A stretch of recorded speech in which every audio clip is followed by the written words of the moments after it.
Bom, muito boa tarde, sejam muito bem-vindos ao nosso painel.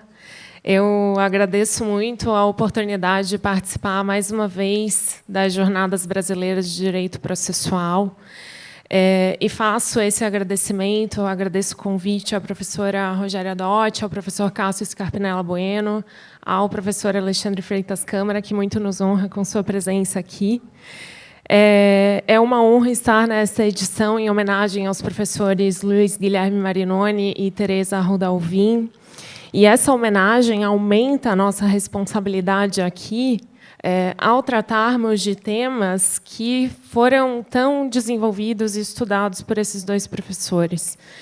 Eu cumprimento os queridos amigos que integram este painel junto comigo, que são professores estudiosos do direito processual e que já tiveram a oportunidade de escrever sobre o tema em artigos científicos, em trabalhos monográficos, dissertação, tese de doutorado. Então, realmente faz diferença poder debater com vocês este assunto depois de um aprofundamento do tema em trabalhos acadêmicos.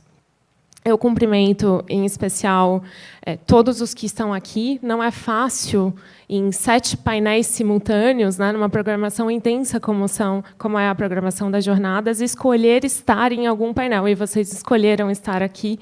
Então, eu agradeço muito a presença de todos.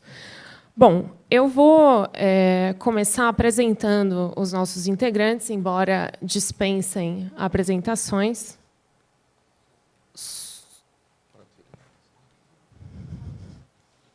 Problemas técnicos.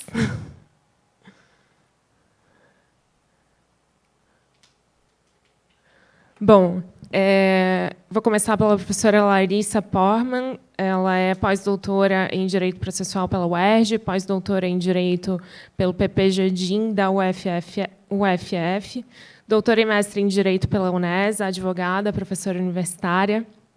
Professor Marcos Vinícius de Abreu Sampaio, doutor e mestre em Processo Civil pela PUC de São Paulo, advogado, professor. Professor Rafael Barbosa, doutor e mestre em Processo Civil pela PUC de São Paulo, professor adjunto de Direito Processual Civil da Universidade Federal do Amazonas, defensor público-geral do Estado do Amazonas. Professor Rodrigo Freire, doutor e mestre em Processo Civil pela PUC de São Paulo, advogado, professor de Direito Processual Civil da Mackenzie. E eu sou Luísa Rodrigues, eu estou concluindo o doutorado na Universidade de São Paulo e sou mestre pela Universidade Federal de Santa Catarina. Bom, a dinâmica do nosso painel vai ser a seguinte, né? Nós temos algumas perguntas aqui sobre o tema, e a ideia é deixar a palavra livre a todos os integrantes que quiserem contribuir, e tenho certeza que todos têm a contribuir com as perguntas que foram selecionadas aqui. Havendo oportunidade, ao final, também abriremos a palavra aos que nos acompanham neste painel. Então, a primeira pergunta é acerca da função desse recurso dos embargos de divergência. Qual é a função desempenhada pelo recurso embargos de divergência no direito brasileiro?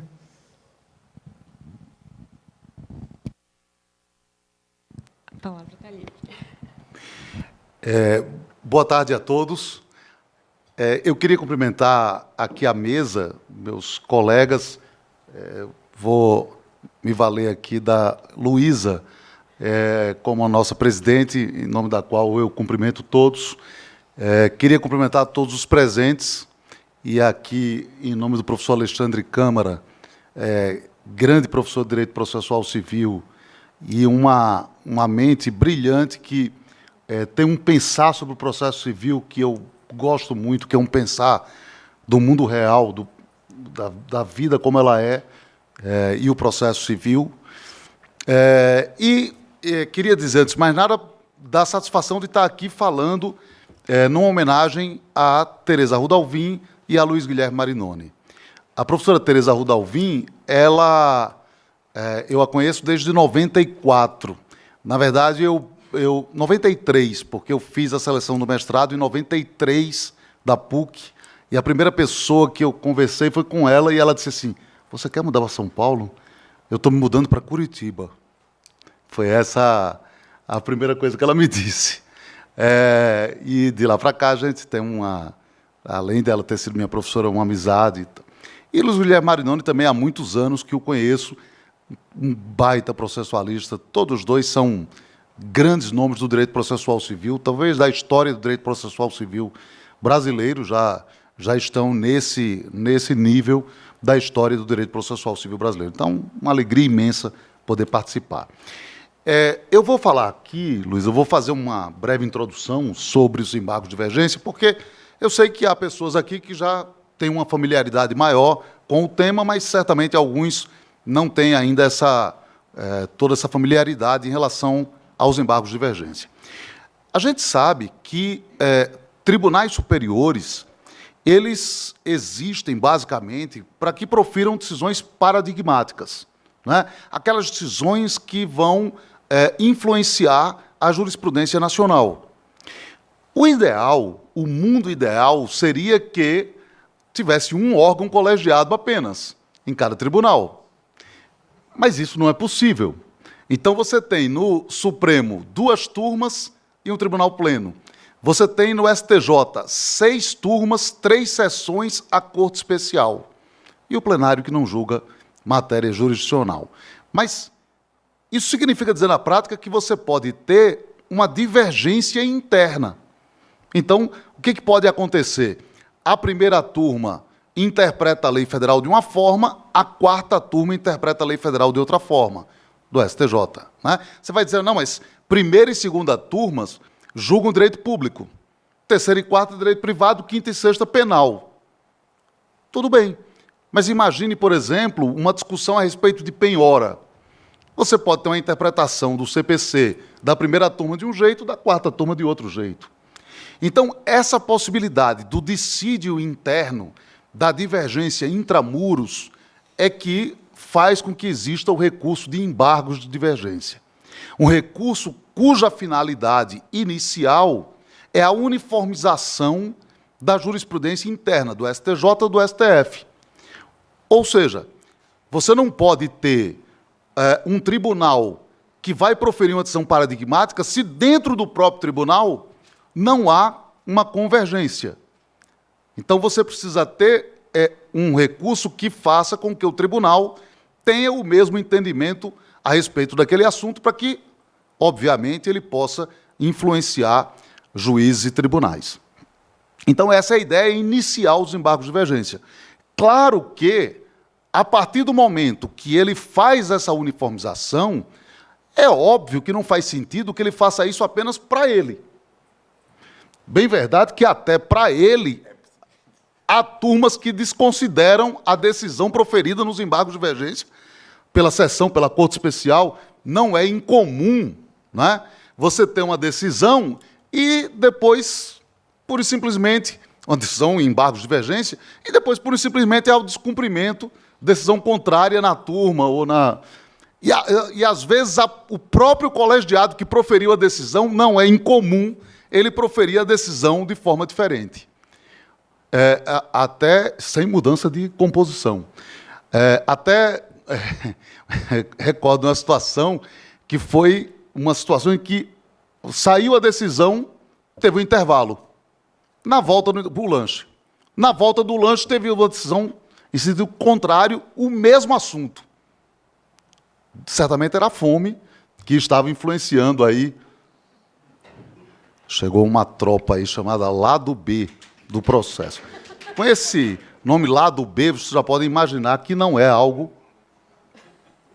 em que se possa confiar. Né?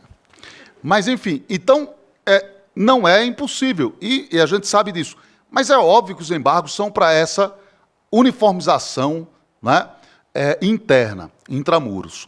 Agora, claro que na hora que ele promove isso, ele potencializa o entendimento da corte para fora do tribunal.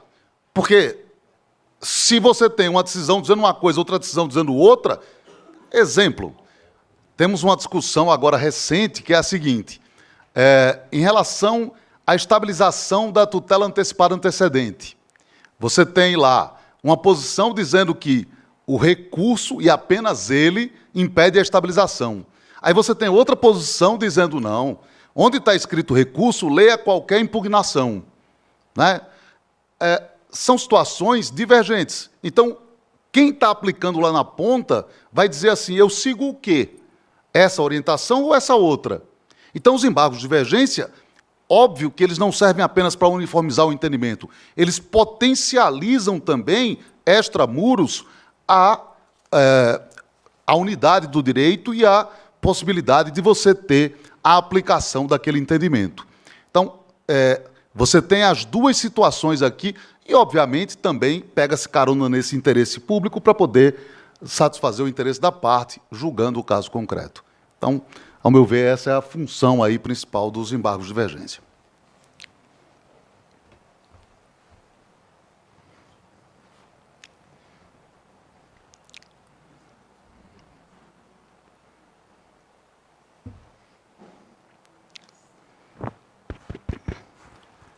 Boa tarde a todos e a todas.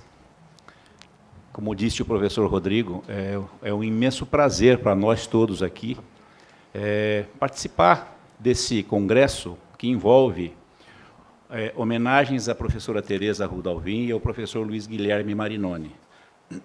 Eu, particularmente, tenho uma alegria muito grande, porque, além de trabalhar com processo civil, que são temas que trabalham também a professora Tereza e o professor Luiz Guilherme, eu sou um amigo muito antigo da professora Tereza e com ela eu trabalho lá na PUC de São Paulo já, acho que há mais de 30 anos. Nós trabalhamos juntos, no mestrado especialmente, então eu a acompanho e vejo a dedicação que ela tem ao estudo do processo de uma maneira geral. E, em relação ao professor Luiz Guilherme Marinoni, nós fomos colegas de mestrado. Nós estudamos na mesma classe. E ele já, desde aquela época, se mostrava uma genialidade. Realmente uma pessoa com uma capacidade extraordinária de criar, de trabalhar e de gerar textos importantes. O mesmo se diga em relação à professora Tereza. Mas, como disse o professor Rodrigo, e disse muito bem em relação à função dos embargos de divergência, uma outra situação que eu gostaria de colocar aqui, antes de tentar responder essa primeira pergunta, ou comentar essa primeira pergunta, é que duas pessoas me inspiraram muito a trabalhar esse tema. Uma delas é a professora Luísa, que está aqui, e o outro o professor Rodrigo. Foram os dois primeiros textos que eu tive contato quando resolvi trabalhar o tema embargos de divergência. Claro que não foi simplesmente assim, mas antes disso eu tive e recebi um desafio. Eu, trabalhando com a professora Tereza no mestrado, ela me pediu para dar aula de embargos de divergência.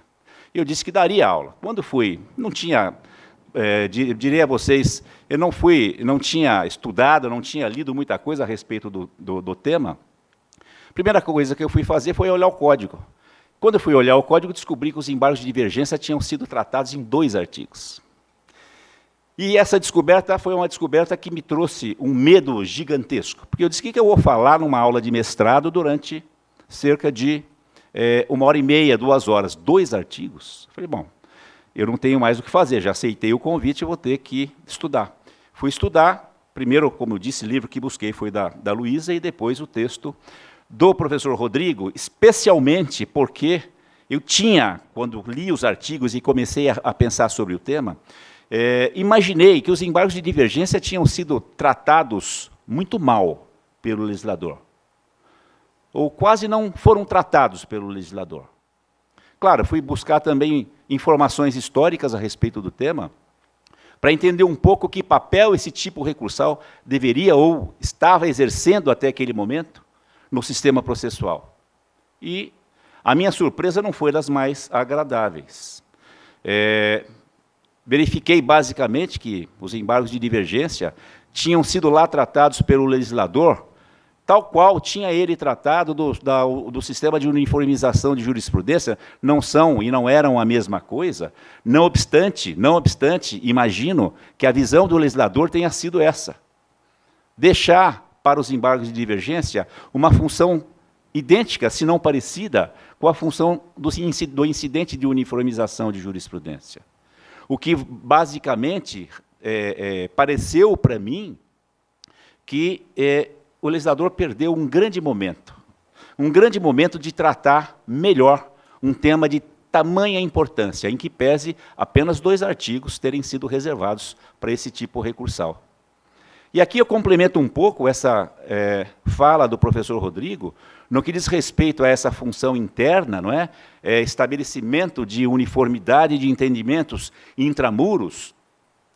Realmente me parecia, no início dos meus estudos, ou me pareceu, que os embargos de divergência servissem ou serviriam especificamente para isso. De competência dos tribunais superiores, STJ e STF, os embargos de divergência deveriam servir única e exclusivamente para dissipar a divergência interna dos órgãos internos desses tribunais superiores, porque essas diferenças, essas divergências, evidentemente, elas são saudáveis até um determinado nível de competência na nossa jurisdição. Divergência interna nos tribunais estaduais, regionais, federais, elas são ou podem ser saudáveis até um determinado nível de divergência, ou de insistência na divergência. Mas nos tribunais superiores, a divergência não é saudável. Ela não é saudável por um motivo extremamente importante. Os tribunais superiores STJ e STF têm como suas principais funções a de estabelecer a uniformização de jurisprudência e de entendimento perante todo o território nacional. Ou seja, se cabe a esses tribunais essa função, dentre outras tantas, poucas delas vou citar daqui a pouco, se cabe a esses tribunais o estabelecimento de uma uniformidade de entendimento sobre temas jurídicos para todo o território nacional, evidentemente que esses tribunais não podem manter na sua jurisprudência interna a diferença, a divergência. Eles têm que eliminar a divergência. Como é que eles eliminam a divergência? Bom, diversos critérios existem, não é? O estabelecimento de vários mecanismos que hoje se encontram presentes no Código de 2015 e que geram vinculação, são os tais precedentes vinculantes, aliás, tema central desse Congresso, não é? Sim, diversos mecanismos existem a estabelecer essa orientação uniforme. A exemplo das súmulas vinculantes, a exemplo dos recursos repetitivos, do incidente de assunção de competência e assim por diante. Bom, e os embargos de divergência, que são o recurso apropriado para isso? Que papel eles exercem? Na minha concepção inicial, relativamente aos estudos que eu fiz, papel nenhum. Papel nenhum porque lá no 927 o legislador não estabeleceu, eu talvez esteja adiantando a resposta de uma questão, aparentemente não estabeleceu, por isso, então, ainda fica aqui a ideia da gente discutir, não é? A inserção desse tema recursal, lá no 927. Mas, para que servem os embargos? Se os embargos são o recurso próprio, de competência do STJ e STF, para dirimir esses conflitos, essas divergências, evidentemente que essa dissipação da diferença, da divergência, não pode ficar adstrita aos próprios tribunais superiores. São eles que mandam como é que se deve julgar, fora dos seus muros. Se eles julgam dentro dos seus muros, e uniformizam dentro dos seus muros, evidentemente que essa uniformização tem que servir para além, para fora dos seus muros. Portanto, servem os embargos de divergência. Aqui, Luísa, respondendo à pergunta, né, eles têm a função de eliminar essas diferenças, essas divergências. Porém, não é uma função exclusivamente de eliminação interna dessas diferenças. E aqui, mais um pouco, eu falo em outras, mais adiante, com outras perguntas. Bom, queres falar? Fica à vontade.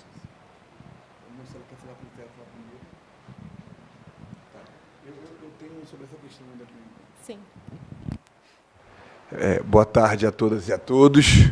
Antes de passar para a próxima questão, eu gostaria de colocar aqui para discussão, inclusive com o apoio desse auditório maravilhoso, não só pela presença do nosso vice-presidente do IBDP, mestre eterno, professor Alexandre Câmara. Professor Alexandre Câmara, quando eu escrevi a minha monografia de conclusão do curso de graduação, há muito tempo atrás, eu estava no Rio, né, de férias com a família, e não tinha levado muitos livros, né?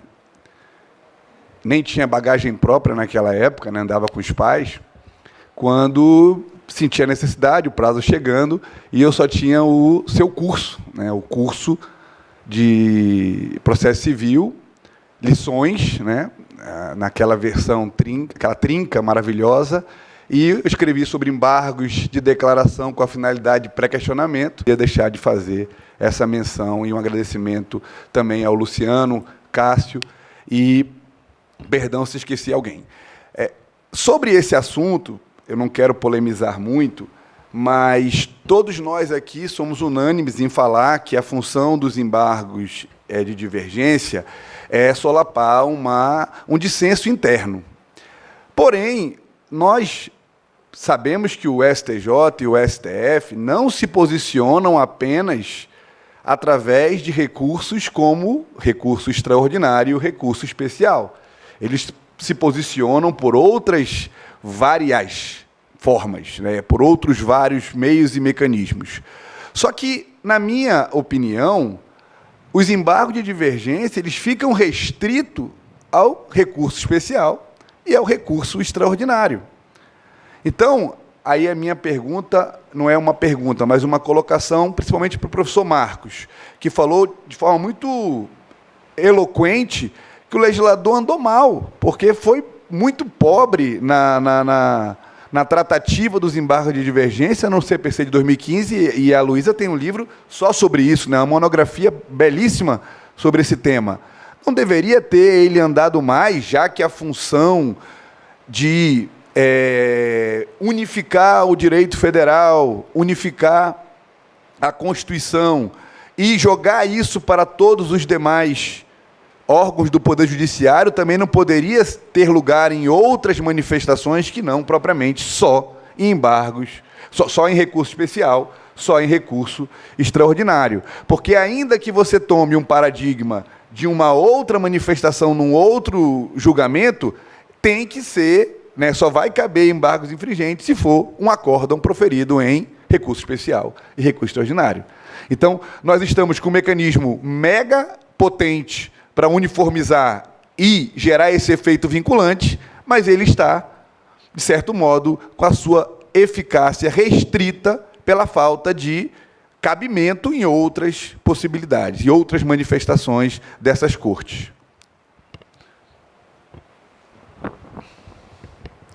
Você fez uma pergunta para mim? Não.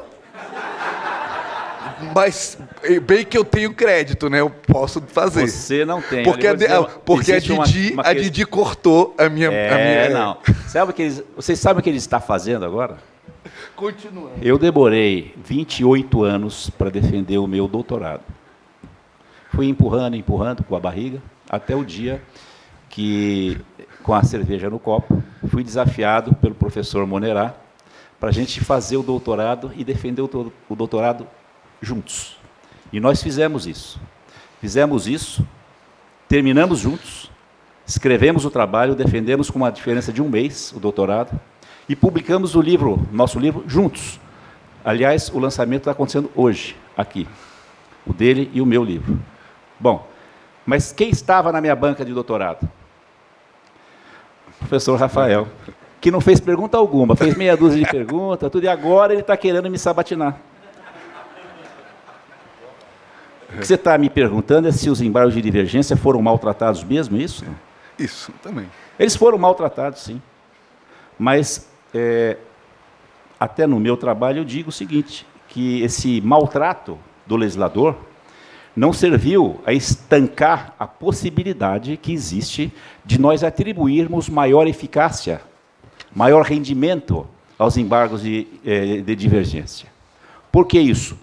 Por razões de fundamentação do próprio sistema. O sistema coloca os embargos de divergência nessa condição. Não precisa ou não precisou o legislador tratá-los no 927, em que pese entendimento no sentido de que eles teriam sido tratados sim, nós vamos chegar a tratar disso na pergunta própria a esse respeito, mas o fato é que o sistema hoje que nós adotamos, de respeito aos precedentes que tenham sido formados a partir de um critério de competência qualificada, de julgamentos que tenham respeitado essa competência qualificada, a possibilidade eventual de participação de terceiros na formação desses precedentes, tudo isso, para o legislador, deve ter gerado condições de nós assumirmos esse sistema novo relativamente aos precedentes. E a pergunta que eu faço, não vou devolver para o Rafael, porque senão vai ficar um bate-bola aqui, por que os embargos de divergência não podem ser assim considerados? Como um mecanismo dotado de toda essa sistemática que o legislador exigiu para outros sistemas, para outros mecanismos. Por que os embargos de divergência não podem? Porque não se escreveu, não se normatizou absolutamente nada a esse respeito? Não. A normatização que existe, no meu modo de ver, ela é perfeitamente viável e possibilita, sim, essa atribuição de maior rendimento aos embargos de divergência. Se nós pensarmos que o STJ ou o STF estabeleçam uma uniformidade de entendimento relativamente a um tema, mas que se permita que o Tribunal de São Paulo, do Paraná, enfim, do Brasil todo, que eles possam julgar diferentemente, esse julgamento diferente atenta contra os critérios que o legislador estabeleceu de vinculação no que diz respeito aos precedentes. Mas, claro, respondendo às outras perguntas, ou comentando as outras perguntas, eu vou tentar explicar um pouco melhor essa ideia que eu pretendi passar agora para vocês. Antes de nós avançarmos, se me permitem, atenção ao princípio da cooperação aqui. Na verdade, né, Rafael, a ideia do legislador originário do Código era ampliar o cabimento de embargo de divergência, porque eram cabíveis contra decisões que não necessariamente enfrentassem o mérito do recurso especial. Se permitia também a interposição contra acórdãos que versassem sobre a admissibilidade do recurso especial e do recurso extraordinário, e também se permitia, né, que o recurso fosse interposto contra qualquer decisão, inclusive de competência originária, processo de competência originária da STJ e do STF. Então, realmente, a Lei 13.256 de 2016 tornou natimortas essas disposições que visavam ampliar o espectro de cabimento dos embargos de divergência, né? E aí, claro, voltamos. O Marcos está ansioso para tratar do tema do 927, mas a gente já vai chegar lá daqui a pouquinho. Só queria fazer essa colocação aqui, se me permitem. Bom, avançando nas nossas questões, a próxima pergunta não está funcionando. Bom, mas eu me lembro de cabeça. Se os embargos de divergência podem ser julgados de forma monocrática por decisão monocrática, né? Na prática, a gente sabe que isso acontece, pelo STJ, principalmente. Mas eu quero ouvir a opinião dos professores a respeito disso, do julgamento monocrático, tendo em vista que nós falamos há pouco da função que esse recurso deveria cumprir, ou cumpre, né, em qual medida cumpre, à luz da função até constitucionalmente atribuída ao STJ e ao STF.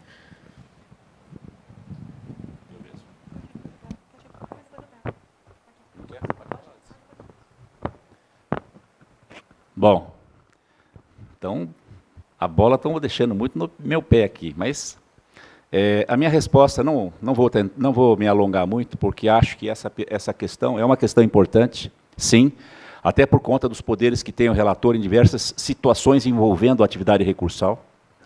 Mas, nesse caso específico dos embargos de divergência, eu não consigo admitir a ideia de que um julgamento monocrático possa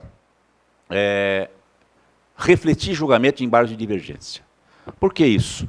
Porque a função é resolver a diferença, resolver a divergência. As divergências não são criadas.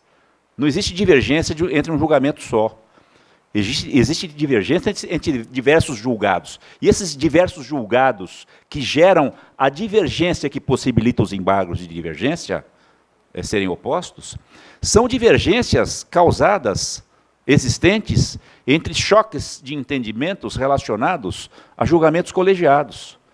A colegialidade é um elemento fundamental para justificar a existência, a própria existência dos embargos de divergência.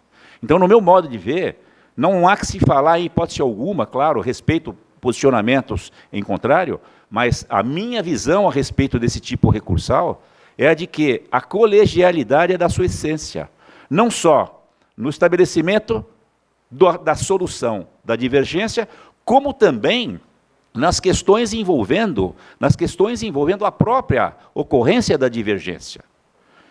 Porque dizer que um tribunal pensa de uma determinada maneira, e essa maneira tem que ser expandida para todo o território nacional, não é a mesma coisa que dizer que um ministro pensa de uma determinada maneira e, por isso, esse pensamento tem que se expandir para todo o território nacional.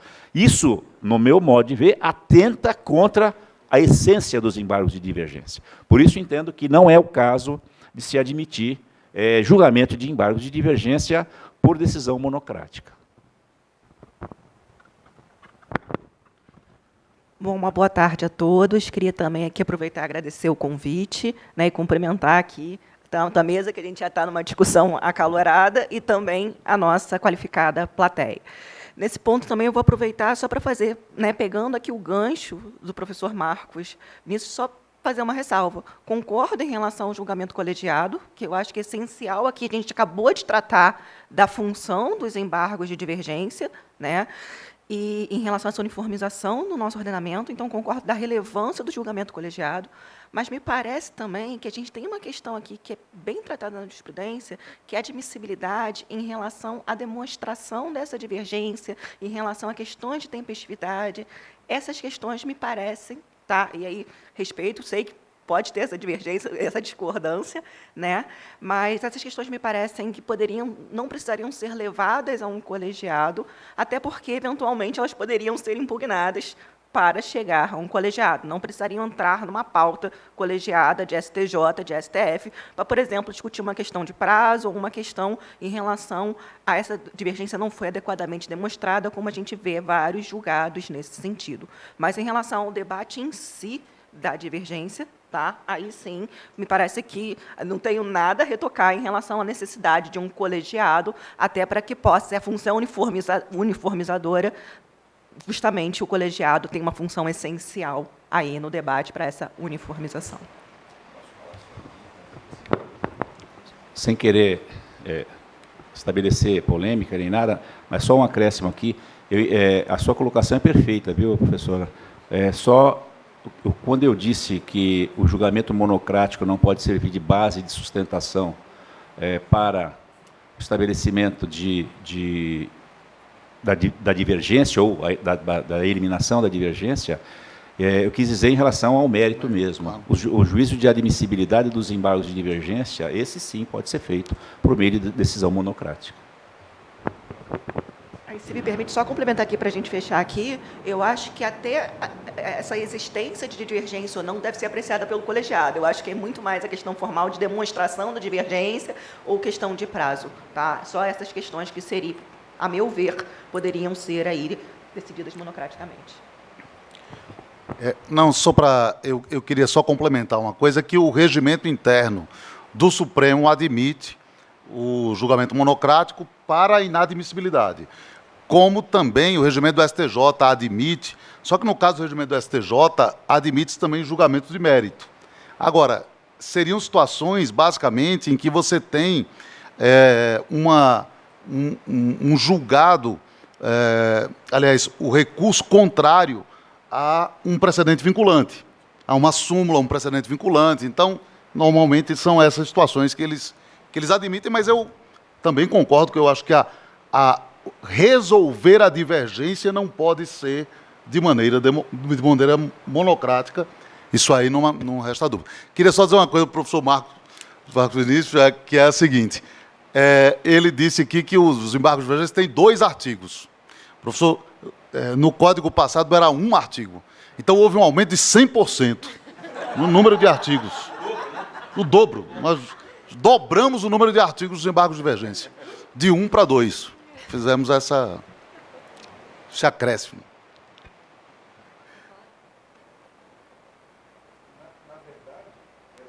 Só realmente bater novamente na tecla que o Rodrigo falou, porque por mais que tenha essa autorização no regimento interno, parece meio absurdo você, para julgar divergência, aplicar um precedente vinculante. Mas se ele é vinculante, como é que surgiu uma divergência?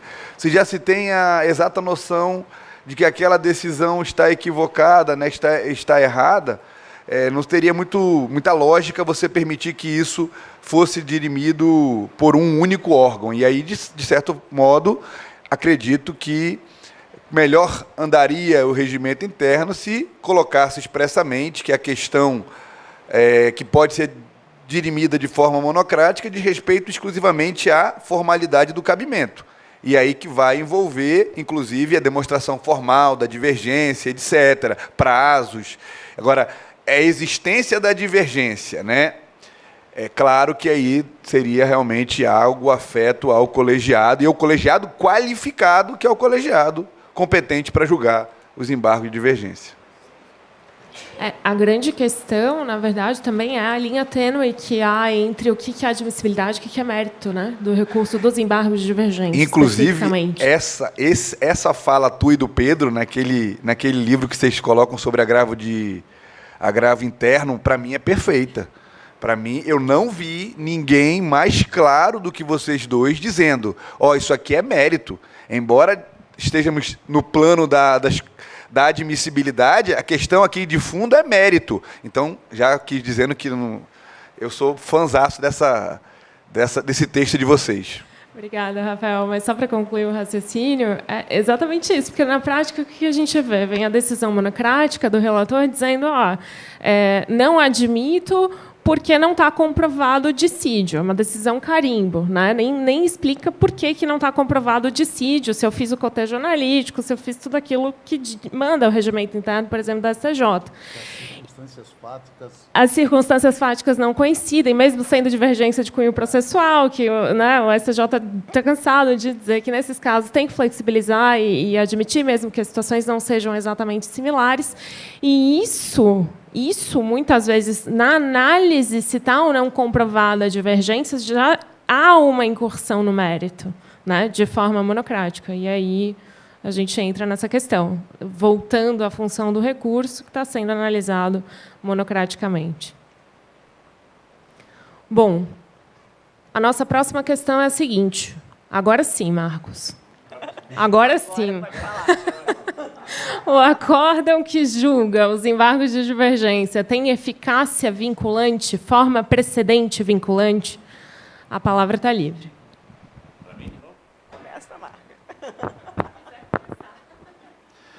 Bom, acho que a minha posição a esse respeito vocês já devem saber, porque toda a minha fala aqui se direcionou no sentido de estabelecer o maltrato do legislador em relação a não elevar os embargos de divergência ao patamar de um mecanismo formador de precedentes em suas decisões. Porque aqui a minha conclusão foi no sentido de que os embargos de divergência formam as suas decisões, claro, de mérito, formam precedentes vinculantes.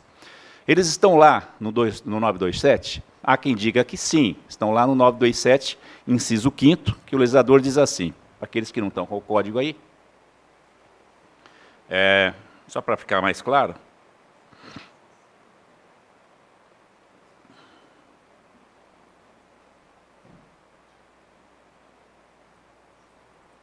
os juízes e os tribunais observarão, inciso 5º, a orientação do plenário ou do órgão especial aos quais estiverem vinculados. Para algumas pessoas, isso pode parecer uma inserção normativa que serve, dentre outros mecanismos, aos próprios embargos de divergência. Porque realmente há embargos de divergência que são definidos, são decididos junto ao plenário e ao órgão especial.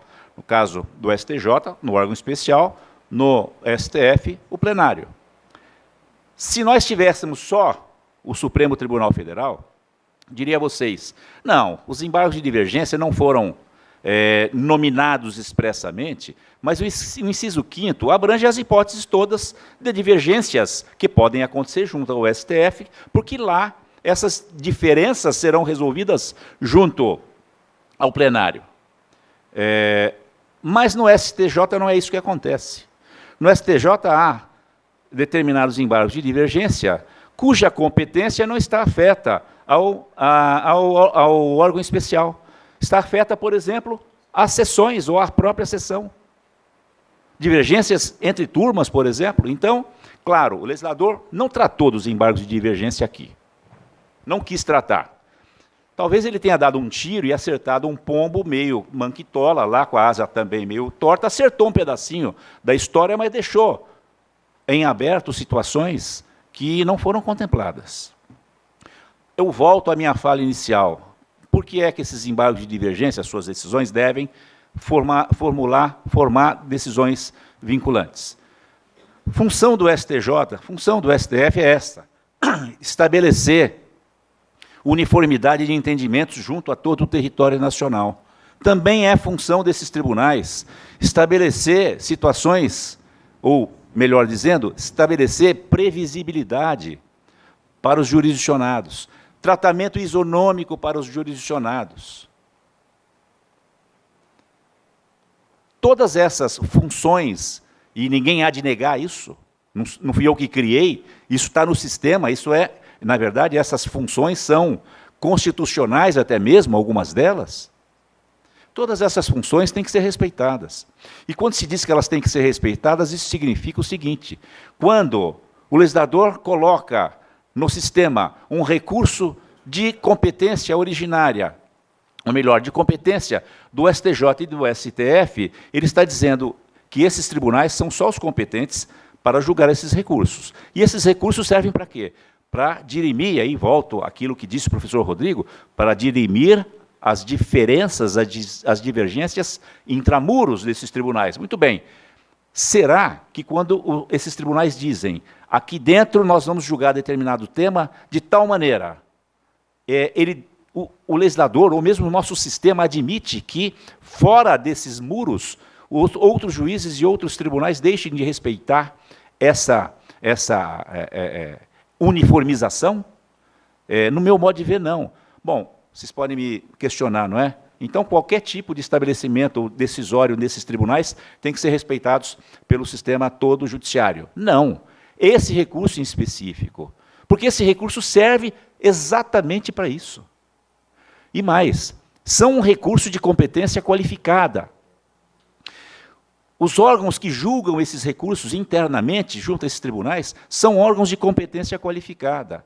A sua estrutura procedimental, dos embargos de divergência, também é qualificada.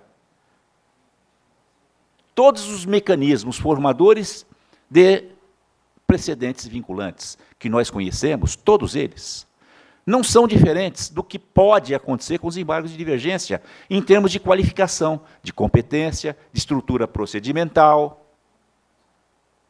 Então, no meu modo de ver, dizer que as decisões dos embargos de divergência não formam decisões vinculantes significa negar a própria estrutura do sistema que foi criada pelo legislador. Não para os embargos de divergência, a estrutura como um todo. Atenta contra o sistema. Não tem lógica não imaginar que uma função que não foi o legislador que atribuiu só, essa função existe de outros tempos. São embargos de divergência, servem para isso. Mas eles vão servir só para o STJ e para o STF? Vocês dizem, mas eles não têm respeitado muito isso. Isso já é outra coisa. E eu também não vou entrar nessa seara aqui. É outra coisa. Eles não estão respeitando? Não, não estão. Mas eles têm que respeitar. E nós aqui embaixo deles, os tribunais abaixo deles, também têm que respeitar. Acho que chegamos aqui na pergunta mais esperada, né? Porque, contando um pouquinho dos bastidores, quando a gente estava conversando sobre uma abordagem inicial, todo mundo ia abordar esse tema. Então, a gente acabou modificando aí a nossa dinâmica do painel para a gente ter esse debate. E Aqui também, só complementando, concordo que isso que é uma decorrência do nosso próprio sistema, né?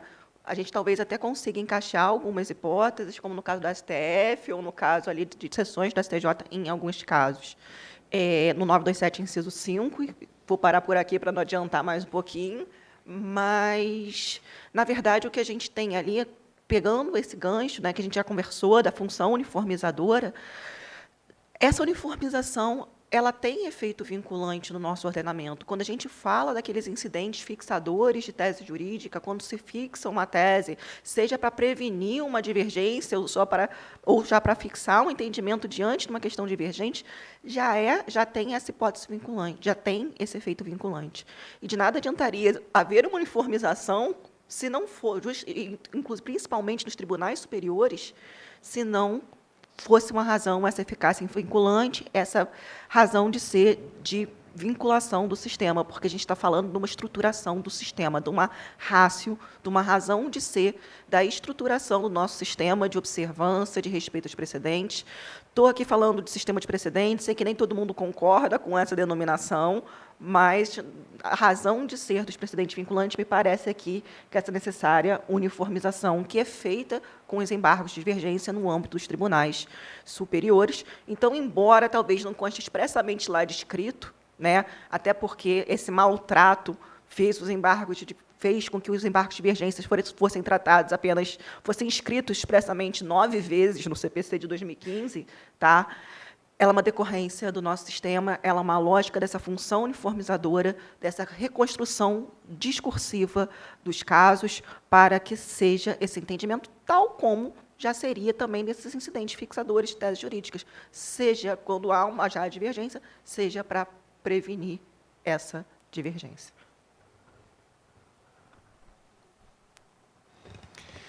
Eu concordo inteiramente com o que foi dito aqui, mas quero acrescentar algumas coisas.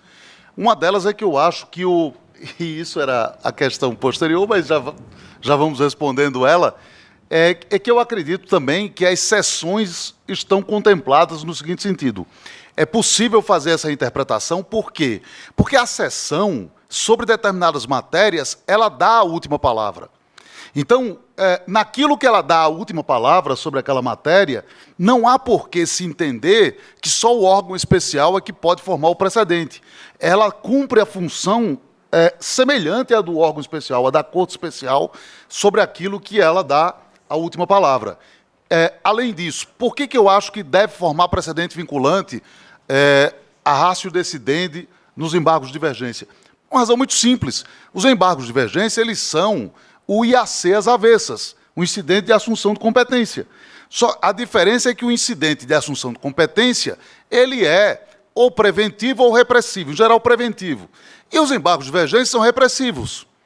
Mas não há diferença nesse sentido entre eles. Vale ressaltar que uma coisa, que os embargos de divergência, eles, apesar de, ao meu ver, terem essa função, sim, de vincular, você não vai ter a possibilidade de utilização da reclamação pelo descumprimento da decisão de embargo de divergência. Mas é bom lembrar que os recursos repetitivos, o STJ também disse que não tem a reclamação para o cumprimento da decisão em recursos repetitivos. Ou seja, nós estamos empatados em relação a isso. O desempate qual é? E aí é que o STJ vai dar mais valor a um que ao outro. A chavinha que muda o agravo. Como assim a chavinha que muda o agravo?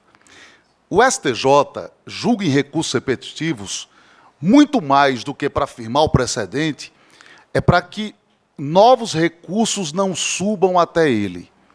Porque na hora que ele decide em repetitivos, você tem a recorribilidade, o recurso é interposto, deu de cara com a decisão do presidente ou vice do tribunal, vai caber agravo interno. Então, imagine que uma matéria seja fixada pelo STJ, fixou a tese lá, repetitivos, tudo mais. O sujeito vai lá e recorre de qualquer forma, tentando aquilo. Chega lá no presidente ou vice do tribunal. Ele fecha a porta. Cabe o quê? Agravo interno. Julgado por quem? Pelo próprio tribunal de origem. Na hora que você tem a mesma decisão em embargos de divergência, inclusive da Corte Especial, o sujeito tenta lá discutir de novo isso. De novo não, discutir um outro processo, mas discutindo a mesma coisa. Vai bater no presidente ou vice do tribunal. Ele nega segmento, o que é que vai caber? O ARESP, o agravo em recurso especial. E esse sobe de qualquer jeito. Então, a diferença está aí, na chavezinha que muda do agravo. Do agravo do ARESP para o agravo interno. Não é? Enquanto a decisão dos embargos de divergência estiver nessa... E outra, aí você vai dizer, mas da decisão do agravo interno não cabe alguma coisa? Bom, esse é um assunto, daria um debate só sobre isso aqui. Né? Porque tem gente que diz que cabe reclamação, tem gente que diz que cabe recurso especial ou extraordinário, tem gente que diz que cabe agravo em recurso especial, em recurso extraordinário, tem gente que diz que cabe mandado de segurança, já teve até decisão nesse sentido, relatoria até de um querido amigo, Luiz Alberto Gugel de Faria, mas a verdade é que, em princípio, cabe tudo e não cabe nada. Então, na prática, é isso que o advogado vai se confrontar com isso. Né? Então, no final das contas, assim, entendo que é precedente vinculante, acho que tem a mesma função do IAC, mas não tem o contraditório completo, não tem o... Não há problema. Na verdade, o procedimento dos embargos de divergência é regimental. É perfeitamente possível, por regimento, se estabelecer isso. Um procedimento que seja adequado à formação de precedente.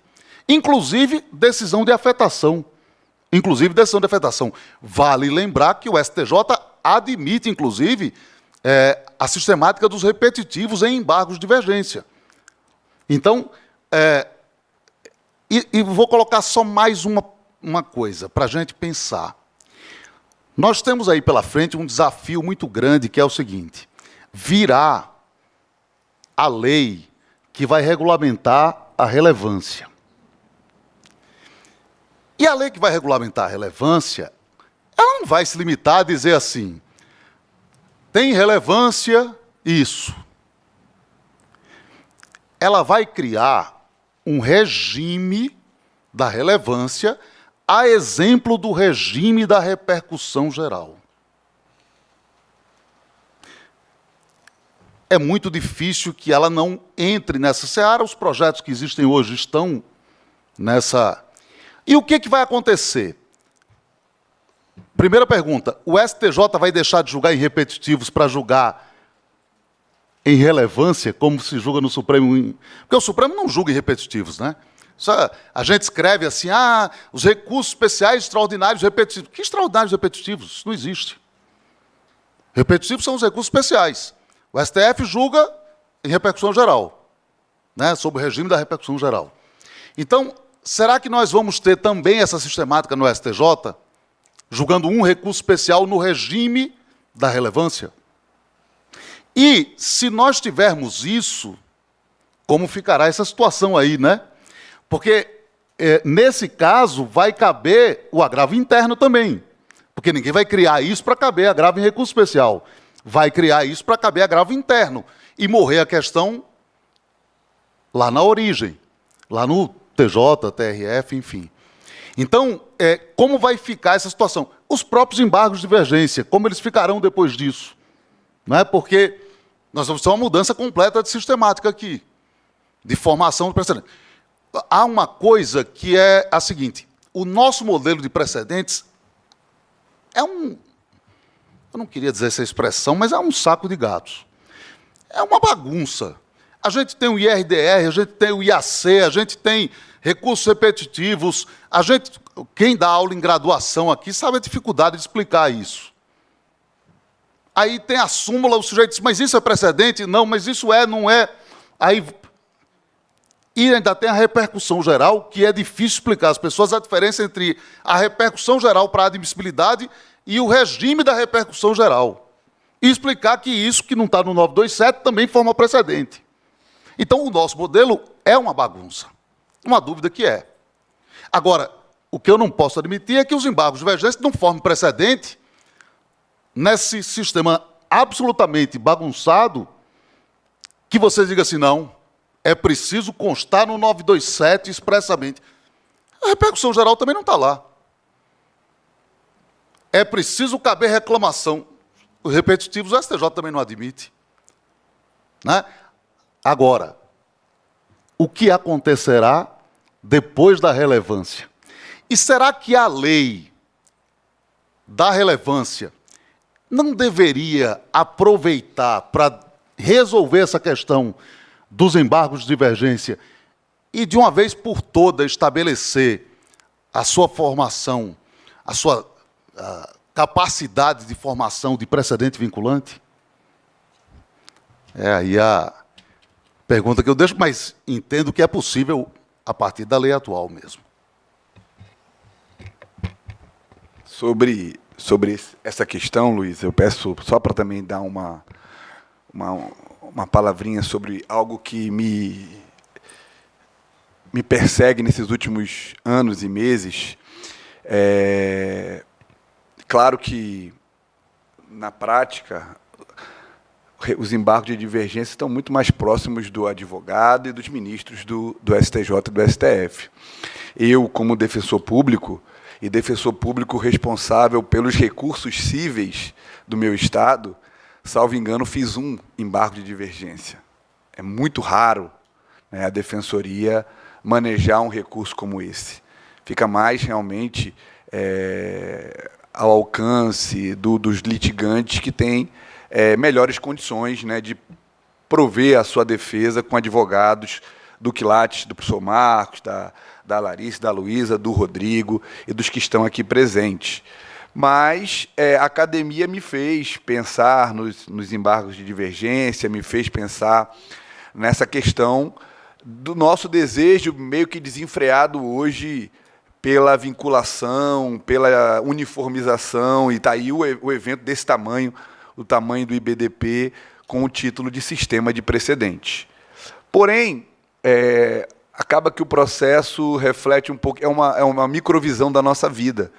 E hoje, quando nós nos deparamos no ambiente social, o que a gente consegue enxergar é que cada vez mais nós perdemos estabilidade, perdemos segurança, e as opiniões estão cada vez mais divergentes, cada vez mais contrastantes. E isso tem feito todo mundo ficar apreensivo com a democracia, apreensivo com o nosso futuro, apreensivo com diversas questões.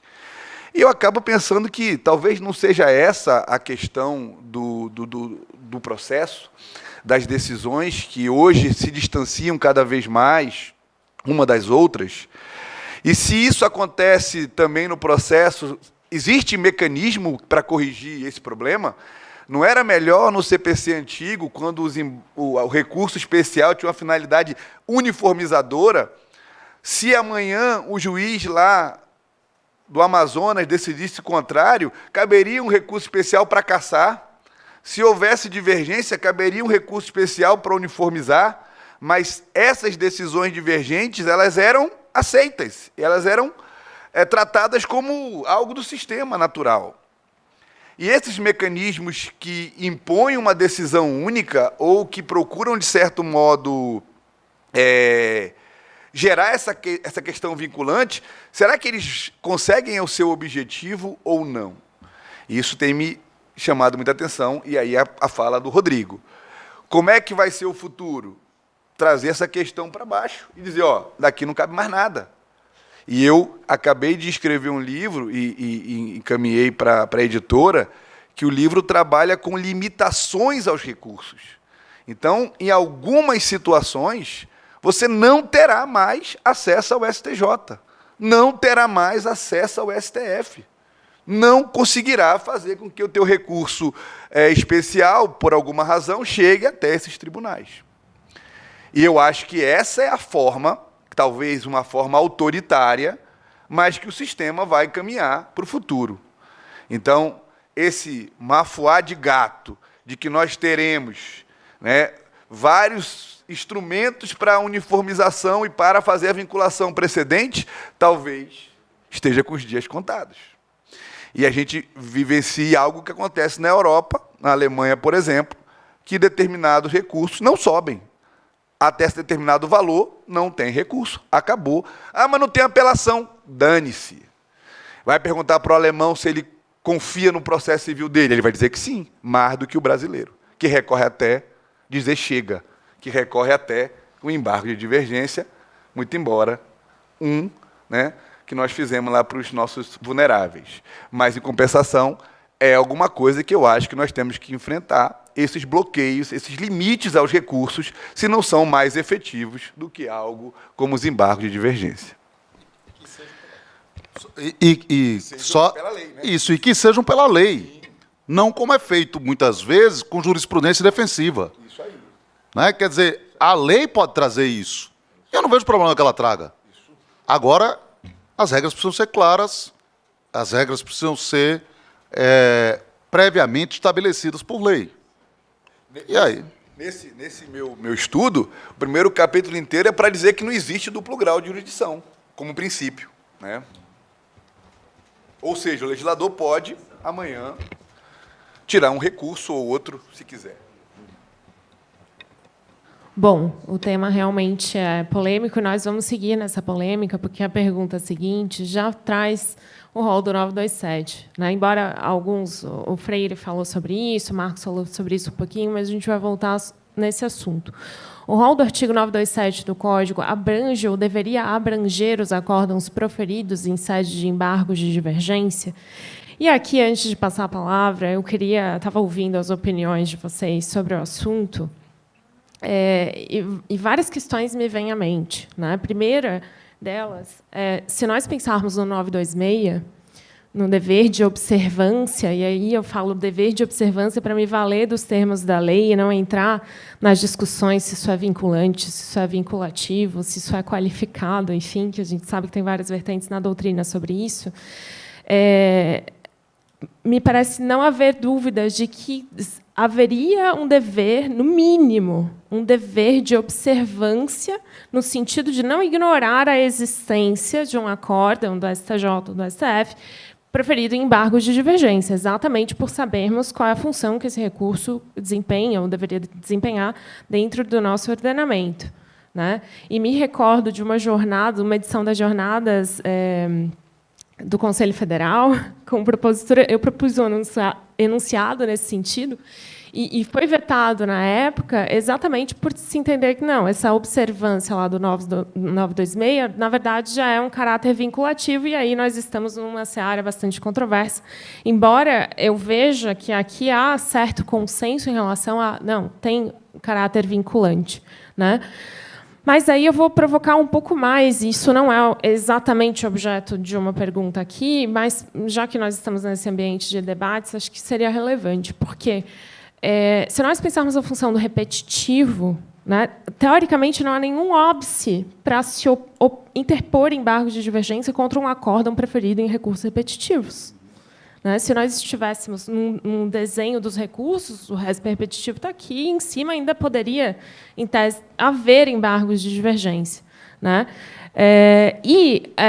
Há uma série de artigos do Código que trazem consequências depois das teses firmadas em incidentes de recursos repetitivos. Por exemplo, dispensa de caução no cumprimento provisório de sentença, concessão de tutela de evidência, né, com base repetitiva, improcedência liminar, exame necessário. Então, há uma série de consequências, e aí a minha provocação é nesse sentido. Assim, me parece que se admite que deveria, ou que tem efetivamente força vinculante pela razão de ser do recurso ou pela função atribuída a essas cortes. Mas, na visão, né, dos painelistas aqui, isso chega ao ponto de podermos defender que, mesmo sem previsão de lei, seria possível concessão de tutela de evidência, por exemplo, sem haver lá isso expressamente no Código, com base em acórdão firmado, proferido em embargo de divergência, seria possível a dispensa de caução e todos esses exemplos.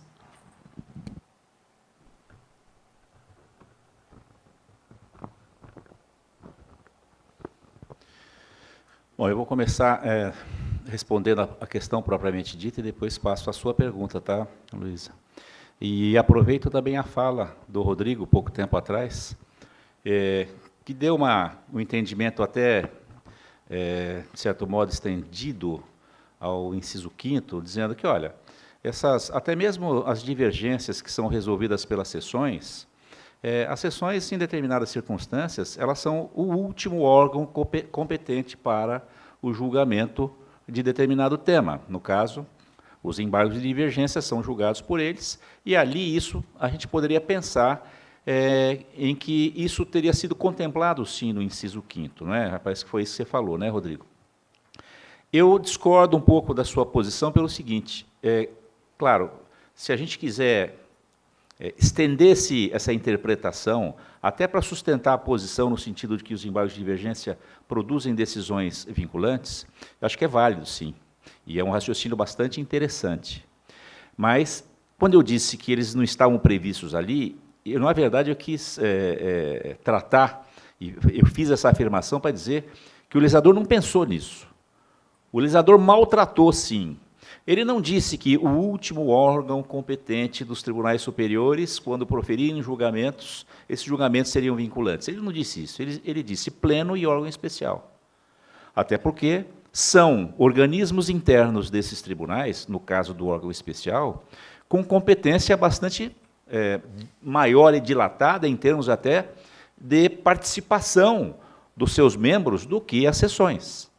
Então, haveria aí para o legislador a necessidade, para que ele tivesse pensado nos embargos de divergência no inciso 5º, haveria a necessidade de que esses embargos de divergência, em determinadas circunstâncias, tivessem sim que ser definidos, processados e definidos pelo maior órgão do tribunal, não pelo maior órgão competente para aquele tema do tribunal. Por isso que eu entendo que eles não foram lá contemplados, e continuo insistindo em que o legislador tratou realmente mal dos embargos de divergência. Em relação à pergunta da Luísa, não é? Se, com essa questão toda, que tem lá no 926 também, se os embargos de divergência comportariam antecipação de tutela recursal, não é isso? Comportariam as consequências previstas a acórdãos proferidos em recursos repetitivos, por exemplo, concessão de tutela de evidência, dispensa de caução em cumprimento provisório de sentença, improcedência liminar. Acho um pouco mais difícil de concordar com isso. Eu entendi que você tinha perguntado sobre a eventual possibilidade de antecipação de tutela no recurso de embargos de divergência, que também é uma situação bastante interessante, porque, via de regra, os recursos, de uma maneira geral, comportam a possibilidade de antecipação de tutela recursal. Mas esse é um caso muito especial. É um recurso especialíssimo, que não deveria comportar a antecipação de tutela. Por que isso? Porque a antecipação significa dar eficácia a uma determinada orientação divergente, que ainda não se dirimiu, e essa antecipação poderia gerar, para fora do processo e para fora do próprio tribunal, determinação de orientação. E isso partiria de uma decisão monocrática. Aí contrariaria o próprio sentido daquilo que eu já falei aqui, em termos de opinião minha, né, de que as antecipações de tutela, no sentido de que o estabelecimento de uma realidade de interpretação não pode partir de um órgão monocrático ou de uma decisão monocrática.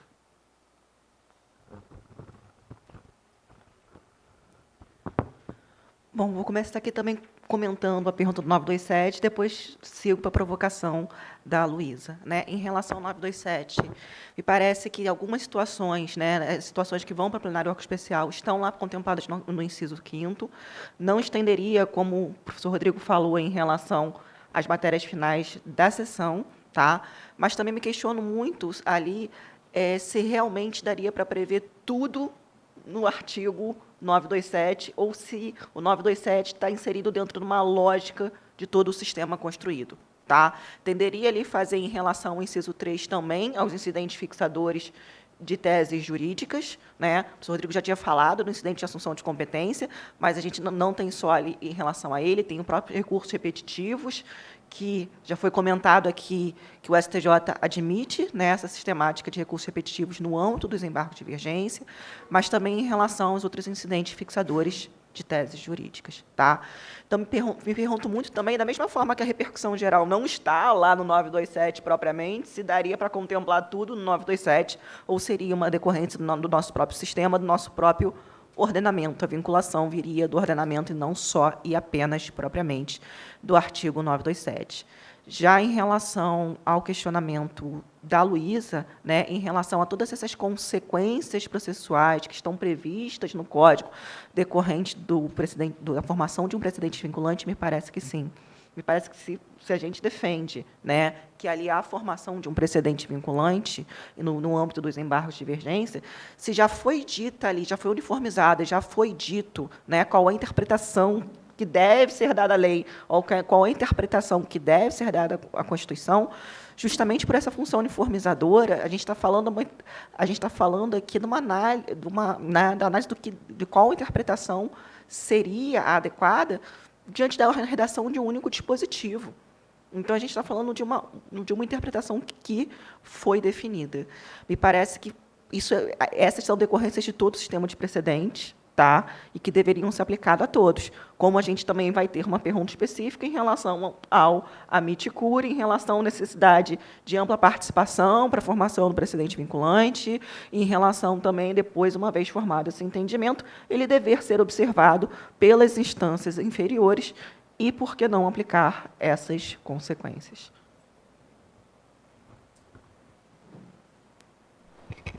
Só um adendo, eu também concordo com ela em relação à questão da aplicação, discordo do Marcos aqui em relação a isso, a aplicação disso à improcedência liminar, tutela de evidência, reexame necessário, todas essas possibilidades de decisão monocrática.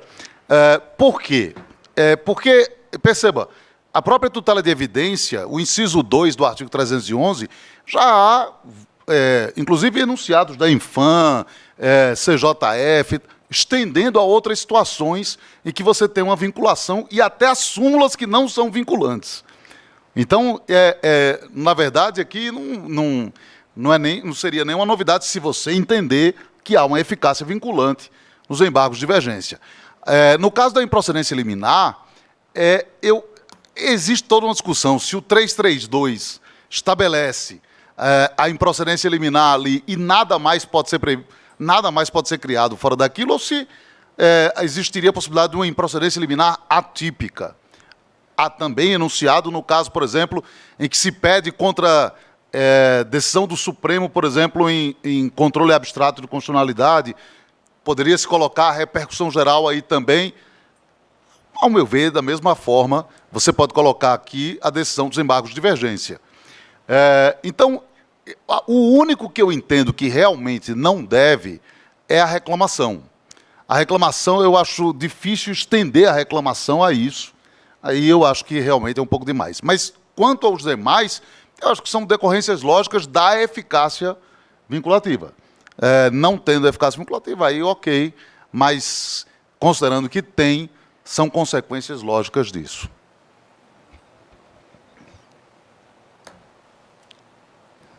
Bom, eu vou provocar um pouco mais dentro da pergunta, pode ser? Porque eu fico ouvindo as respostas e vem coisas na cabeça entre o ser e o dever ser. Uhum.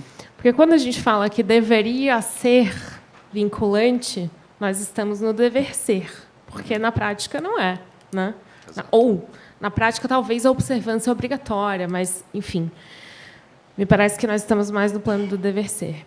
E aí, quando eu penso, por exemplo, em cumulação de divergências, né, um recurso de embargo de divergência em que há não só uma alegação específica de divergência, há diferentes divergências, e, dentro disso, há diferentes competências dentro do tribunal também, porque nós sabemos que tem uma previsão regimental no regimento interno da STJ que diz isso, né, quando existe lá uma divergência de competência da Corte Especial, a Corte Especial julga aquela divergência, volta para a seção competente, por exemplo, uma divergência entre turmas, para julgar outra divergência em questão. Se nós admitirmos que só tem eficácia vinculante pelo inciso 5 do 927, aquelas decisões no âmbito do STJ preferidas pela Corte Especial, nesse caso, nessa hipótese, talvez nós tivéssemos, né, a situação de haver um recurso, um único recurso com cumulação de teses, de divergências, com uma parte vinculante, porque foi julgado pela Corte Especial, e uma parte que não vincula, porque foi julgado por uma seção.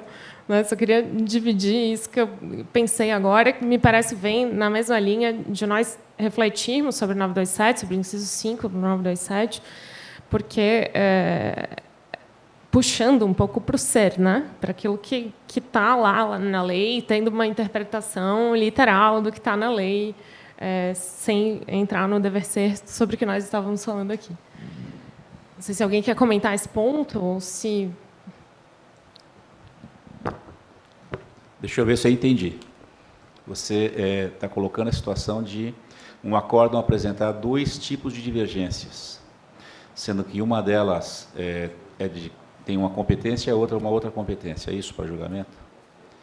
Eu não sei não, se não é o caso, eu coloco aqui até para a gente pensar, de se opor, de ter que se opor mais de um recurso, na medida em que as competências são diferentes. Talvez embargos de divergência relacionados a um tema para a sessão, enfim, competente, e os outros embargos para a competência do órgão especial. Aí resolveria o problema. Não, é que, de fato, existe essa previsão regimental, né, que, diante de competências diferentes, remete primeiro para a Corte Especial para julgar a divergência de competência da Corte Especial, depois volta para a sessão para julgar outra divergência. Resolve o problema. E aí teríamos um acórdão parcialmente vinculante, é isso que eu queria dizer. Entendeu? É vinculante apenas... Parcialmente vinculante. Exatamente. É que, para mim, ele é inteiramente vinculante, né? Mas vinculante. Entendo quem, quer dizer, quem não defende é o que de eu outra penso. maneira. É, claro. Parcialmente vinculante se a gente pensar na letra expressa da lei. A lei não diz lá no 927 que os embargos estão lá. Para mim, a lei, o 927, não precisaria ter dito. Então, para mim, isso está muito claro. Eu confesso também que eu empreendo dessa forma, não precisaria estar dito, e para mim também seria totalmente vinculante, não seria esse parcialmente, porque eu acho que haveria outras hipóteses ali que daria a interpretação pelo sistema. A minha intenção foi mesmo polemizar. Quer falar, Rafael? Bom, então, seguindo nessa discussão, pode haver intervenção de amicus curiae nos embargos de divergência? Porque, só um pano de fundo, né? Do jeito que o assunto foi tratado, o assunto amicus curiae foi tratado no Código atual, não há nenhuma vedação. Então, nessa linha que vem essa pergunta. Eu posso até iniciar essa. Eu acho que é bastante tranquila essa possibilidade de intervenção do amicus curiae nos embargos de divergência. Aliás, ele pode intervir até em primeiro grau, num processo de primeiro grau, não apenas em tribunais e não apenas em embargos de divergência. Como eu disse, eu acho que até o regimento interno do STJ poderia prever um pouco mais para além disso. Audiências públicas, afetação, enfim, uma série de coisas para que houvesse a formação do precedente vinculante. Então, ampliar um pouco esse procedimento, aumentar um pouco o contraditório, fazer para que tivesse a formação do precedente vinculante nos embargos de divergência, quando se quer formar precedente vinculante. Mas eu não vejo nenhuma impossibilidade da intervenção aí do amicus curiae nesse caso. Também concordo, né? Acho que, além do amicus curiae estar lá previsto para qualquer processo, pela jurisdição, aqui, se a gente está falando, defendendo um precedente vinculante, né, é importante a ampla participação na formação da tese. A gente sabe que, na prática, às vezes a gente não tem nessa formação das teses vinculantes tantos amicus curiae, assim, tanto essa participação, mas, pelo menos no dever ser, né, é relevante. Não só pode, como deveria até haver uma participação maior, já que a gente vai estar falando de uma uma, né, definição de qual interpretação seria adequada e com entendimento vinculante. Então, acho que não só pode, como deveria.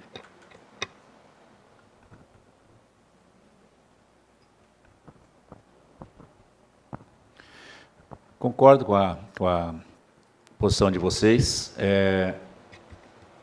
E acho, como disse a professora Larissa, é saudável que tenha.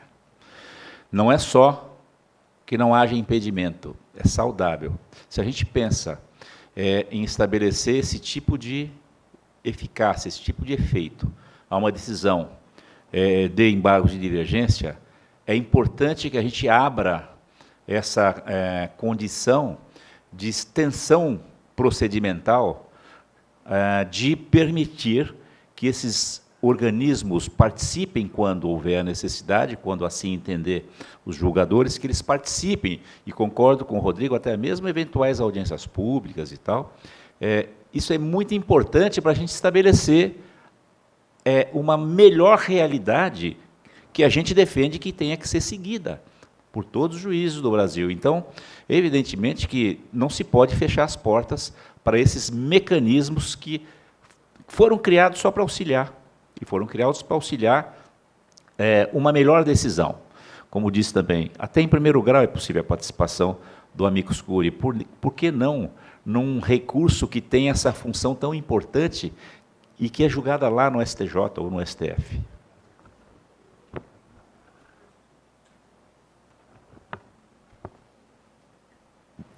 Bom, seguindo aqui, um tema também que comporta alguma divergência, né? Se há possibilidade de submeter recursos a outros órgãos colegiados, aqui me refiro às disposições regimentais do STF, do STJ, para prevenir divergência, esvazia a utilidade dos embargos de divergência. Porque essa possibilidade, na verdade, nem se confunde com o IAC, né? E me lembro de ouvir muito o Alexandre Freire falando sobre isso, que os embargos de divergência não têm mais utilidade, porque quando o STJ e o STF querem, submetem determinada questão à corte colegiada, e aí esvaziaria a função do recurso. Então, a pergunta é esta agora. Eu acho que aí não há o esvaziamento, porque você tem aí as diversas possibilidades.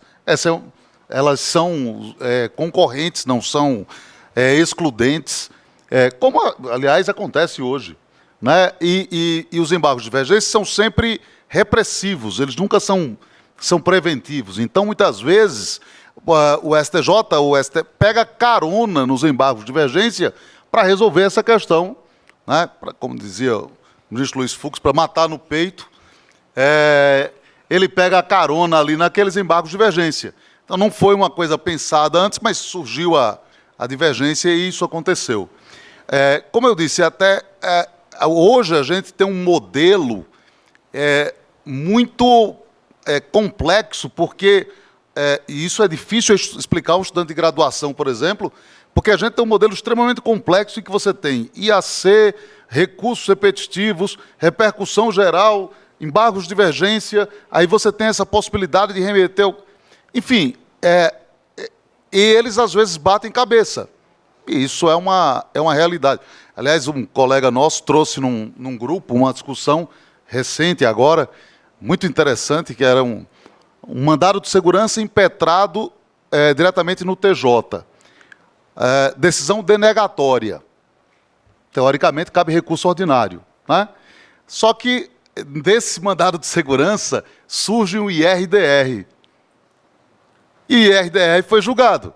Claro, julga-se em abstrato o IRDR e, ao julgar, ele julga o órgão, julga em concreto o mandado de segurança. Resultado, cabe recurso especial da decisão do IRDR ou cabe recurso ordinário da decisão em concreto? Dá para fazer os dois, faz um só e aplica a fungibilidade, enfim, 2-2 para desempate do ministro Sérgio Kukina, mas, para mim, isso já mostra que tem que aplicar a fungibilidade, seja o que for, né? Porque se dois julgadores estão dizendo uma coisa, dois julgadores estão dizendo outra, já por aí já tem a fungibilidade. Mas mostra como essas coisas batem cabeça, né? Então, o sistema talvez pudesse ser um pouco mais enxuto e melhorado com relação a isso. Porque hoje a gente tem uma confusão muito grande. Essas coisas estão coexistindo, claro. Não adianta a gente dizer assim, o sistema é ruim, por isso para-se tudo e espera que um dia ele seja melhor. Não, essas coisas coexistem e a gente vai trabalhando com elas da melhor maneira possível, tentando fazer com que se dê um mínimo de estabilidade, de previsibilidade e, portanto, de segurança jurídica. Então, me parece que não há essa perda. Agora, claro, quanto mais você tem novas situações, como a que virá da lei da relevância, menor será o número de embargos de divergência julgados. Mas não me parece algo ruim também isso. Obrigado. Sobre esse ponto, mais uma vez, eu retomo com a ideia de que hoje nada é estável. E o Freire é um querido, né, mas existe aquela uniformização que é feita porque os ministros desejam uniformizar e aquela que é feita porque o jurisdicionado impõe isso a ele, que são os embargos de divergência. Mas, independentemente disso, eu acho que esses instrumentos, embora, claro, que eles poderiam ser de forma mais coordenada, reduzidos e equalizados, de um modo mais organizado, é impossível dizer que um instrumento vai esvaziar o outro, né? Porque eles não se sobrepõem, na minha opinião. Poderia até ter um instrumento com nome só. A gente costuma dizer, o português, fazer piadinha com o português, o português é isso, o português é aquilo, mas a reforma dos recursos dele, no modo de simplificar o cabimento com as modalidades, eu acho que humilha a gente, né? Humilha, a gente cabe agravo, cabe apelação, cabe não sei o quê. Eles simplificaram, cabe recurso nesses casos de decisões finais e nesses casos de decisões intermediárias. Muito mais simplificado. E, por fim, acho que essa necessidade de você encontrar, né, ainda uma certa, ainda que seja uma quimera, uma estabilidade, ela tem a ver com uma frase de um cientista político que diz o seguinte: não são as opiniões sobre os fatos que nos dividem, mas os fatos em si. Então, eu acho que a divergência ela é muito mais profunda do que sobre os fatos. Então, os ministros, eles muitas vezes, a gente acha que eles estão unânimes e uniformes com relação aos fatos, só divergindo sobre o direito, mas, na verdade, o que não há é uma uniformidade mínima sobre os fatos em si, né? Então, ainda acho que esse instrumento não fica esvaziado, mesmo com todos os outros que nós já mencionamos. Obrigado. Concordo. Acho que a gente poderia ter uma sistematização maior, né? Mas esse é o dever ser, não é o mundo ideal, né? E também acho que eles não ficam esvaziados, justamente porque são finalidades distintas, né? São modos que chegam ali distintos. Então, me parece que, embora a gente não tenha aí um número elevado de embargos de divergência, eles continuam, né, com a sua posição, eles continuam ali com o seu devido espaço no nosso ordenamento. Eu penso da mesma maneira. Eu não acho que haja esvaziamento, viu, Luísa? Quando você cria mecanismos novos para o atingimento de uma mesma finalidade, e, claro, as finalidades são diferentes, mas todas elas convergem, pelo menos pelo que a gente está tratando aqui, todas elas convergem para a formação de uma decisão que vincula, tá certo? A se pensar assim, todas as vezes que você cria instrumentos novos, eles se complementam. Evidentemente que, se a gente for pensar em números absolutos, ou se formos fazer uma verificação numérica a respeito desses recursos, muito possivelmente haverá casos em que alguns instrumentos terão sido utilizados e os embargos de divergência não. Por quê? Porque alguns tipos recursais foram utilizados, foram lá levados ao órgão especial ou ao pleno, e, por conta disso, mostrou-se que os embargos de divergência, naquela situação, poderiam ter sido utilizados e não foram. não se trata, no meu modo de ver, de esvaziamento, mas sim de complementação, e numericamente eles vão, claro, sofrer algum tipo de diminuição ou de filtro.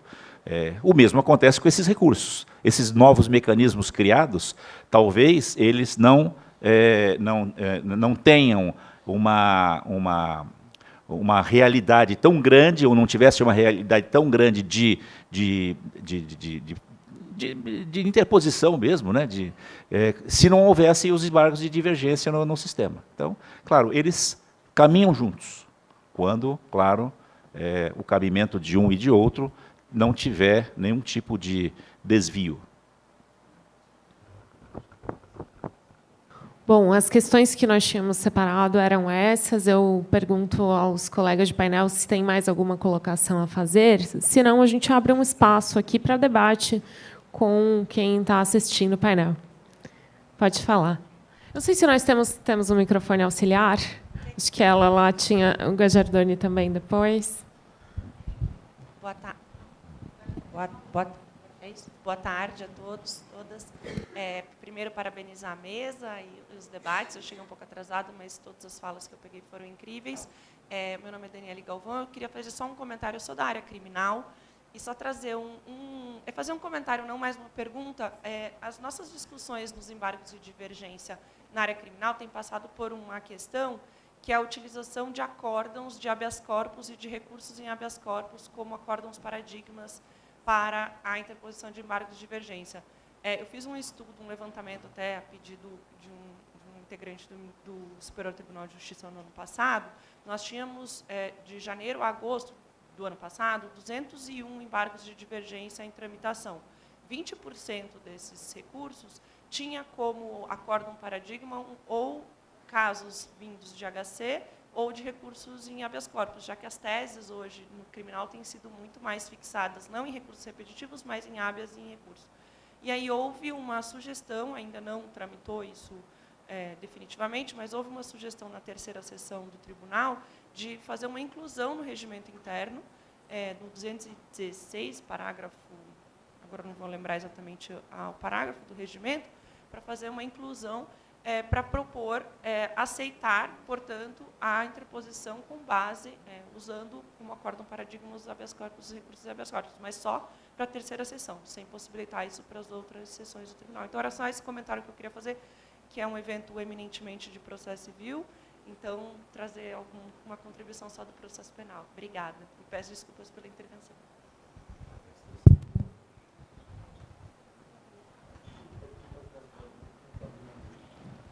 A gente vai passar a palavra, então, para o professor Gajardoni, e depois a gente comenta ali a colocação. Obrigada. Gente, boa tarde para todo mundo. Quero cumprimentar Rafael, Rodrigo, Luísa, Larissa e o Marcos, que, aliás, foi meu professor. Vamos contar isso, porque me deu aula na PUC entre 93 e 97. Então, bom saber que você concluiu o doutorado. Sobre o que a colega falou, só um comentário. Isso está afetado para julgamento na Corte Especial do STJ, exatamente para decidir se pode ser utilizado como acórdão paradigma, mas não só para o crime, né? Acórdãos referentes a ações originárias do STJ. E eu queria fazer um comentário para todos os colegas aqui da mesa, para que eventualmente eu os provoque, porque é o seguinte, na década de 80, tinha uma propaganda que os colegas vão lembrar, os mais antigos pelo menos, que era do Denorex, que era um shampoo anti-caspa, e o slogan era, parece, mas não é. E eles faziam de propósito, inclusive, uma inversão. Tinha horas que eles falavam que se tratava de remédio, mas não era, porque, afinal de contas, era um shampoo.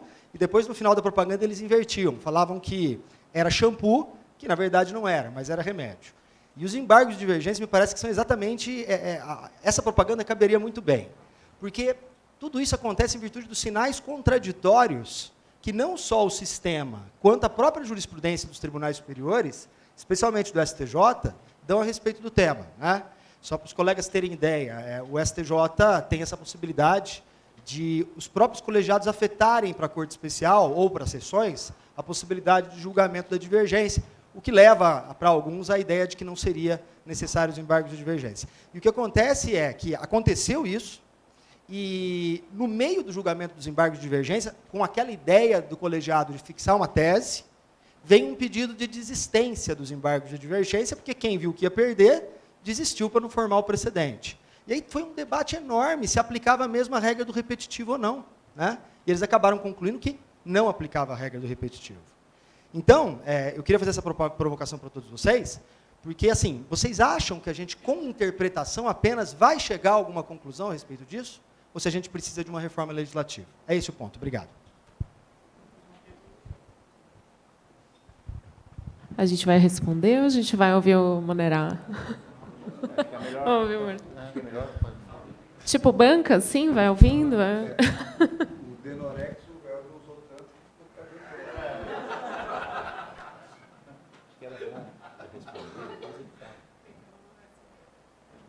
Responder, Marcos.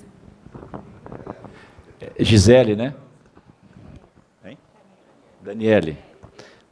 Daniele, então. Bom, eu não sou da área penal, mas a gente raciocina, né? O direito é um só. E veja como é curioso. Nós tínhamos, na origem do Código de 2015, 4 hipóteses de cabimento, no artigo 1043. O legislador veio, imediatamente após a edição do Código, eliminou 2 hipóteses, e deixou somente 2. Quer dizer, parece que as hipóteses de cabimento precisam de tratamento legislativo. E aí vem agora essa ideia de se inserir no regimento interno uma base de sustentação para a demonstração da divergência, diferente daquela que está no 1043 ou que possa estar no Código de Processo Penal. Então, acho temerário essa admissão. Não a admissão dos acórdãos em habeas corpus servirem como base para a demonstração da divergência, mas essa inserção no contexto do regimento interno. Isso é temerário. Tá? Então, só para deixar esse registro aqui, até porque você não fez uma pergunta. E em relação ao Gajardoni, eu me lembro muito bem das nossas aulas lá, viu, Gajardoni? Faz tempo. Às vezes a gente se lembra disso e fica assim meio... Desce do degrau aqui mancando, com dor nas costas e tal. Mas eu concordo com você. Se viesse uma reforma legislativa para fazer tudo aquilo que a gente disse aqui que deveria ter sido feito, né, tanto melhor, não há dúvidas. Mas eu não acho que a gente tem que avaliar e tratar o sistema somente a partir das normas e das questões postas pelo legislador. A gente tem que interpretar, e você é muito bom nisso, eu sei, a gente tem que interpretar como é que está o sistema, como é que foi feito o sistema. E, a partir dessa interpretação, eu entendo desnecessário hoje, a gente encarar os embargos de divergência como um mecanismo formador de precedentes. Não obstante, achar que muito melhor seria se o legislador tivesse tido a atenção que deveria ter tido. Tá certo? Porque a gente talvez não tivesse aqui hoje tratando desse tema, a gente estaria tratando de um outro tema. Tá?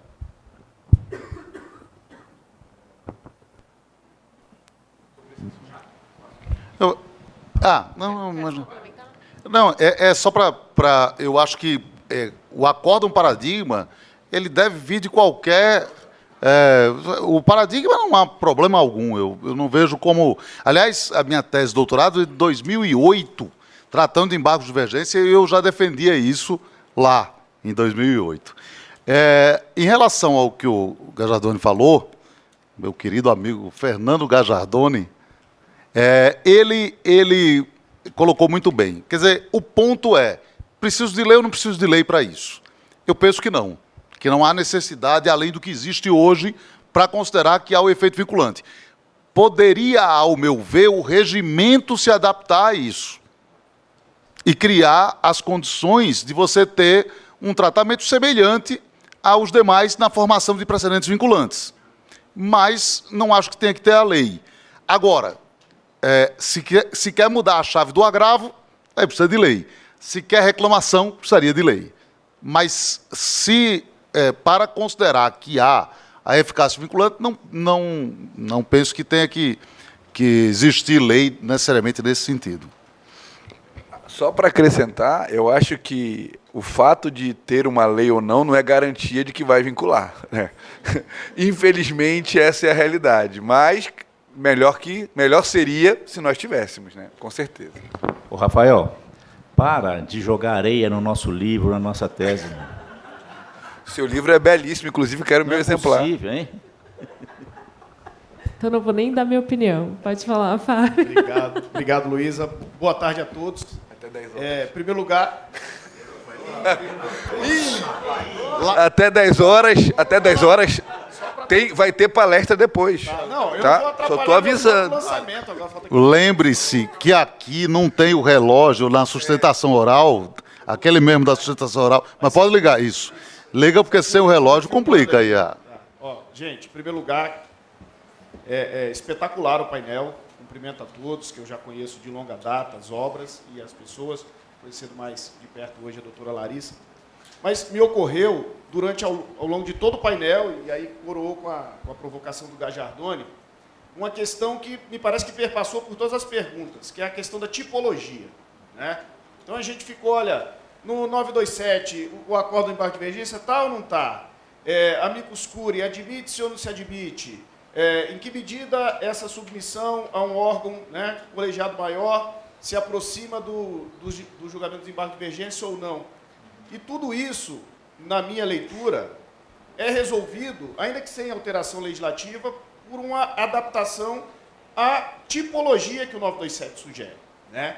E aí a minha pergunta vai nesse sentido. Será que não seria uma solução adequada a instauração de um IAC em embargo de divergência com a capacidade paradigmática? Porque eu resolveria todo o problema procedimental, que eu me apropriaria, enfim, da sistemática de formação, e resolveria todos os problemas, praticamente todos levantados. É vinculante? Porque aí cai no inciso 3. Justifica o cabimento da reclamação? Sim, é só ler o 988. Enfim, o que vocês entendem sobre essa possibilidade de instauração de um incidente de assunção de competência no julgamento do desembarque de divergência? É isso. Fui rápido. É verdade, isso é fato. Né? Isso é fato. Eu posso só fazer uma pergunta da pergunta do Fábio? Assim, como seria um incidente de assunção de competência do embargo de divergência que já será julgado pela Corte Especial? A Corte Especial vai declinar para quem? Já é o último órgão do sistema de justiça. Vai assumir para quem, né? Exato. Assumir a minha competência.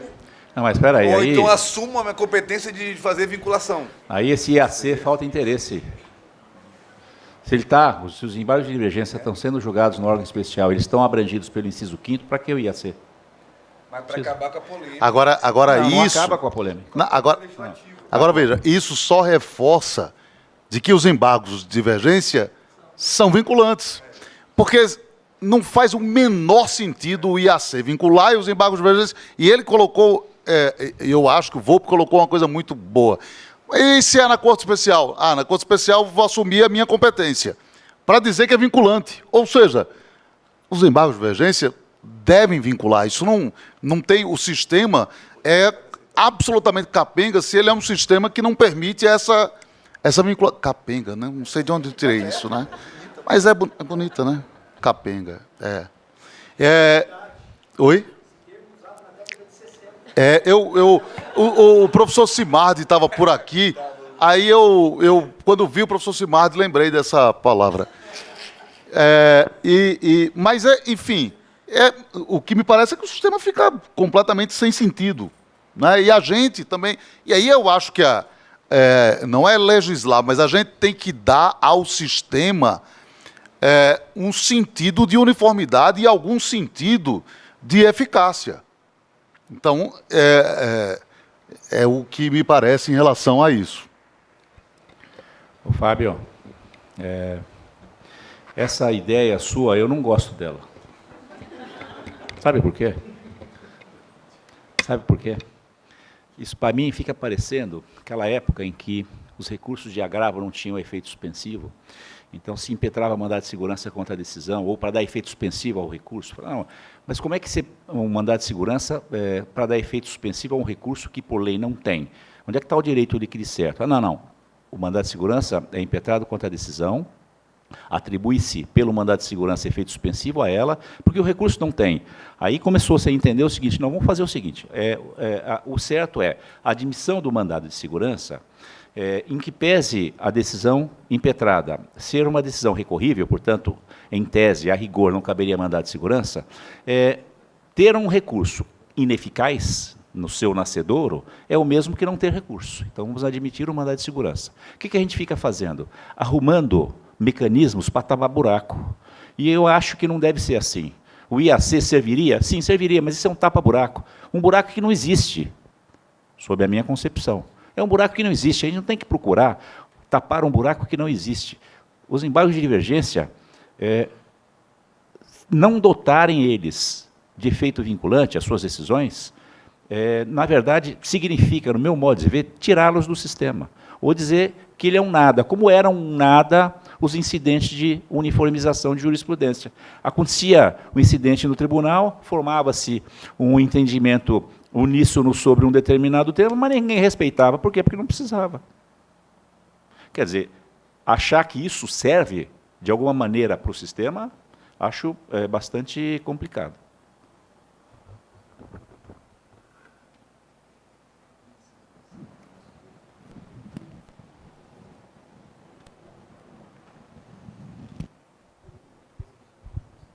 Olá, boa tarde, tudo bem?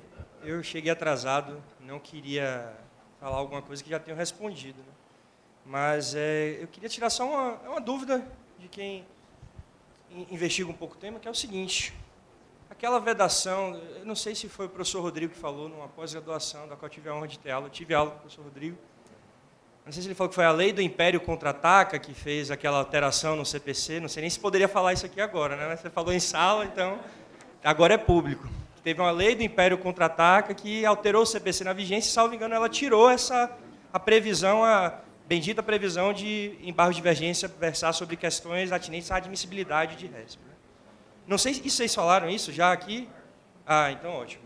Então eu queria saber a opinião de vocês a respeito disso. Por quê? Porque eu, lendo o CPC, para mim está claro que não cabe. Mas, na prática, quem atua no STJ vai constatar que há embargos de divergência versando sobre esse tema. Não só um, dois, mas vários. Então, como que a gente lida com isso? Como a gente explica isso para uma pessoa para o nosso cliente? Porque ele pergunta, cabe desse ponto? Eu falo que não, mas cabe. Então, como explicar isso? Se faz sentido, se não faz? Inclusive, bom, agora você está vendo, os alunos, aqui descobrimos que o Gajardoni foi aluno do Marcos. Mas, Marcos, deixa eu dizer uma coisa a você. Uma vez eu perguntei à minha mulher, quando os seus alunos viram seus colegas, o que isso significa? Ela disse que você está velho. Eu disse, não, que eu comecei cedo. O professor Dinamarca, uma vez, o professor Marcato entrou na sala e ele olhou assim e disse, você sabe que você está velho quando o seu aluno é desembargador aposentado. Realmente, só quando é desembargador. Então, até que tem um desembargador aposentado, o aluno, a gente está bem, a gente ainda está muito bem. Eu concordo, eu acho que deveria ter, sim, em relação à admissibilidade. Nessa minha tese de 2008, eu defendi isso também, que deveria ser em relação à admissibilidade. O que você não deveria ter seriam os graus de cognição diferentes. Então, você tem uma admissibilidade e outro mérito. Agora, os dois admissibilidade, os dois mérito, você pode ter embargo de divergência. Inclusive porque você pode ter sobre direito material e direito processual. Direito processual incluiria a admissibilidade. Mas, enfim, aí é uma questão... O STJ, muitas vezes, ele quer ter ali o poder na mão de dizer aqui assim, olha, não cabe. Mas quando eu quiser, cabe. Né? É aquele... Não pode dançar agarrado, mas se... Então, ele quer ter esse poder. É o que acontece, por exemplo, com o julgamento de recurso especial para a fixação do valor do dano moral. Então, não pode. Mas quando quiser, pode.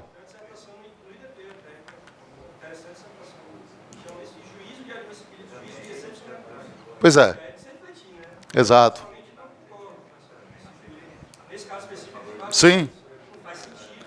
Não faz. Há uma coisa na lei que eu não concordei. E aí, realmente, eu já dizia lá e continuo a dizer. Mas está na lei. Que são embargos de divergência por divergência entre decisões do mesmo órgão. Quando muda mais da metade dos seus... Isso é um absurdo. Até porque a divergência tem que ser atual. Como é que ela é atual se mudou mais da metade dos membros? Isso não existe.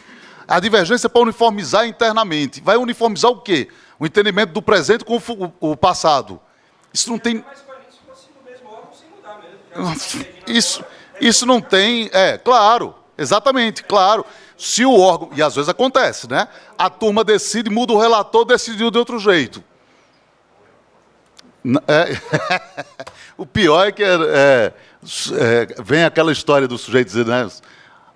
Do acompanha o voto do relator. E aí, nesse acompanha o voto do relator, mudou o relator, continua acompanhando, é coerente. É coerente em acompanhar o voto do relator. Né? Então, quer dizer, até seria melhor desse jeito, claro, sem dúvida, do que dessa maneira, que a divergência nem atual é.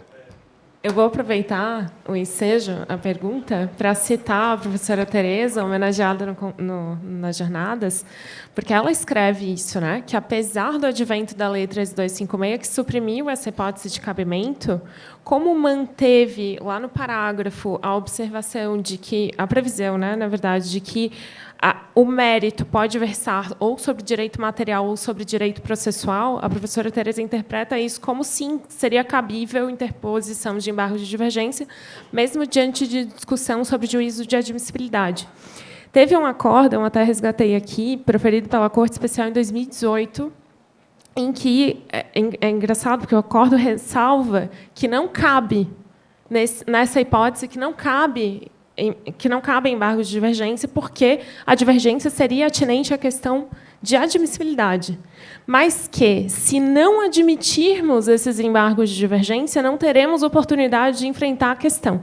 E qual que era a questão, nesse caso? Era a necessidade de enfrentar ou não todos os argumentos em sede de agravo interno, se não me falha a memória. Estou com um recurso aqui, resgatei numa aula antiga, né? Mas para a gente ver exatamente o que o professor Rodrigo falou. Né?